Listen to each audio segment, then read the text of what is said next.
Surprise. मेरा बेटा। Mummy, Arjita, अरे कहाँ गए दोनों यार? मैं इतने दिनों बाद आया हूँ बॉर्डर से। एक मिनट, ये घर में नई काम वाली रख ली इन्होंने, लेकिन इतनी बड़ी उम्र की काम वाली क्यों रख ली अर्जिता ने? सुनिए आंटी जी, आपका नाम क्या है? आंटी जी, आपसे बात कर रहा हूँ मैं, जवाब दीजिए मुझे। अरे बड़ी अजीब आंटी है। आंटी जवाब क्यों नहीं दे रही आप? मम्मी आप, ये आपने क्या हालत बना रखी है अपनी? और आप इस तरह नौकरों की तरह काम कर रही थी? मैं तब से सोच रहा था कि शायद कोई नौकरानी बैठी होगी यहाँ पे। बेटा वो मैं खाली बैठी थी तो ये सब गंद फैला हुआ था तो मैंने सोचा सफाई कर लूं, बस इसीलिए। मम्मी मैंने आपको मना किया था ना कि आपको घर के काम नहीं करने हैं, आपको सिर्फ आराम करना है। सारी जिंदगी हो गई आपको काम करते हुए। अरे आपके घुटनों में प्रॉब्लम है, डॉक्टर ने मना किया है आपको चलने फिरने को भी ज्यादा, और आप घर के काम कर रही हो।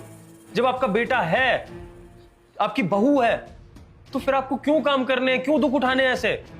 बेटा बहू तो सारा दिन काम करती रहती है, सोचा थोड़ा काम कर लूंगी तो एक्सरसाइज हो जाएगी, बस इसलिए पोछा लगा रही थी। सच सच बताना मम्मी, ये घर के काम आपसे जबरदस्ती करवाए जा रहे हैं ना? नहीं नहीं बेटा, कौन करवाएगा जबरदस्ती, और मैं अपनी खुशी से कर रही थी। कोई बात नहीं, सच्चाई का पता मैं लगा लूंगा, अर्जिता से खुद पूछ के। अरे नहीं नहीं बेटा। अर्जिता, अर्जिता! अरे आप आ गए। मम्मी जी आप ये क्या करती रहती हैं? दिन भर काम करती रहती हैं। अच्छा हुआ विभोर तुम आ गए, समझाओ ना मम्मी जी को, सुनती ही नहीं है। सुनती शायद तुम नहीं हो अर्जिता, क्योंकि मैंने तुम्हें साफ साफ बोला था कि मेरी माँ इस घर के कोई काम नहीं करेगी। मैंने तुमसे कहा था कि अगर तुमसे घर के काम नहीं होते हैं तो तुम मेड रख लोगी, लेकिन मेरी माँ से भूल के भी कभी घर का कोई काम नहीं कराओगी। विभोर ये क्या बोल रहे हो तुम? और भला मैं मम्मी जी से काम क्यों करवाऊंगी? मम्मी जी बताओ ना, हाँ, कि मैं आपसे काम नहीं करवाती और आप अपने मन से करते हो। हाँ मैं तो बोल ही रही हूँ कि मैं खुद से काम कर रही थी, बहू ने कुछ नहीं बोला। ठीक है, इसका मतलब तुम नहीं चाहते ना कि मम्मी घर के काम करें, तुम करो तो बहुत अच्छी बात है।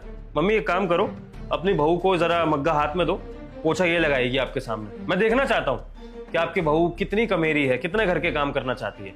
दो मम्मी, दो दो दो, आप दो, मग्गा दो, उसके हाथ में दो।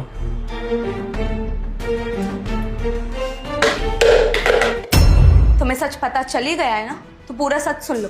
तुम तो चले जाते हो देश की सेवा करने बॉर्डर पर, और मेरे सिर पे छोड़ दिया है ये बूढ़ी औरत को। अरे तुमने क्या सोचा मैं दिन भर इसकी सेवा पानी करती रहूंगी क्या? मेरी खुद की लाइफ नहीं है क्या?